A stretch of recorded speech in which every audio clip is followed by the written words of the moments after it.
Hello and welcome to our channel. Today, we are going to explore the process of configuring HA Tunnel Plus VPN custom settings to enhance your internet speed on your device. Let's commence by downloading HA Tunnel Plus VPN from the Google Play Store.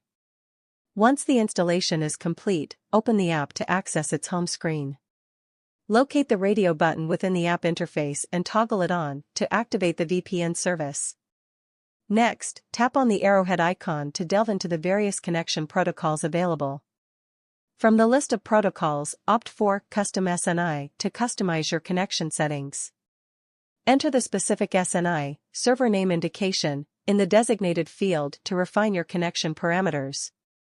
To finalize the setup, tap the Start button to initiate the VPN service with your custom settings.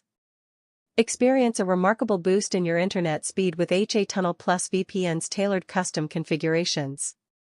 Don't forget to join our Telegram and WhatsApp channels. You can find the links in the video description. Engage with us by commenting, liking this video, and subscribing to our channel for more insightful content. Thank you for being here. Enhance your online experience with HA Tunnel Plus VPN's custom settings.